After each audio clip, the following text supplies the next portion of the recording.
Pour accéder à la bibliothèque complète d'Elementscad, nous vérifions dans le menu Elementscad et Aide, Informations sur Elementscad, si la bibliothèque est bien complètement installée.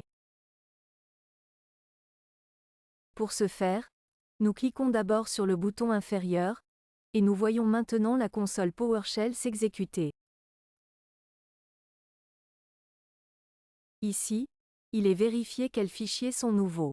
Je peux confirmer en bas ou avec Entrée, et maintenant je peux cliquer sur cette triangle d'avertissement et voir maintenant quels fichiers sont maintenant disponibles. Je peux donc maintenant regarder de manière ciblée ce dont j'ai besoin. Je pourrais choisir ici « Remplissage d'images, divers » et « Divers symboles » par exemple. Je vais maintenant simplement laisser avec les remplissages d'images.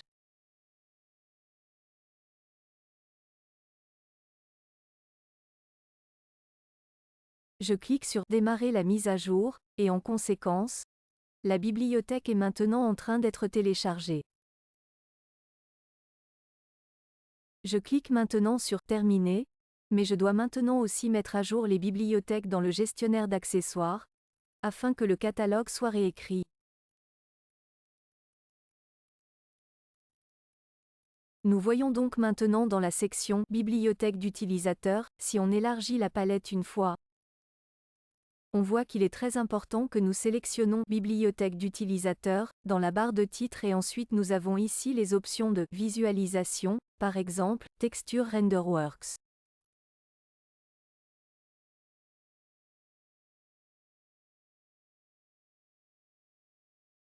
Nous effectuons donc une sélection ici.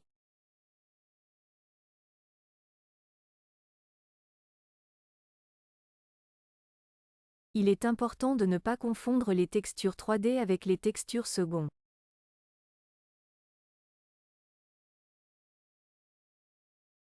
Car si je dessine simplement un rectangle second ici et que je vais dans Attributs, Remplissage d'image, alors nous avons exactement la même chose ici, mais en tant que remplissage d'image. Les remplissages d'images sont donc destinés aux objets seconds.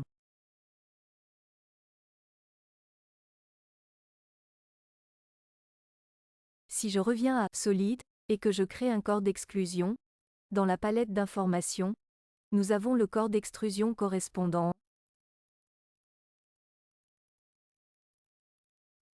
Et ensuite, je dois aller dans Visualiser pour le plancher en bois. Nous offrons ici différentes bibliothèques.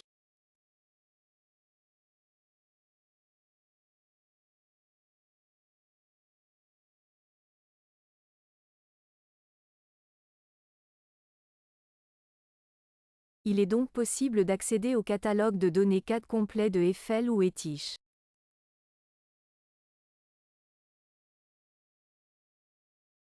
Vous pouvez donc sélectionner les numéros de commande respectifs ici,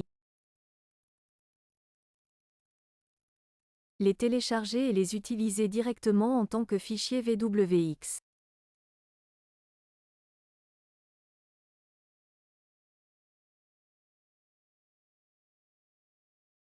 Pour un exemple,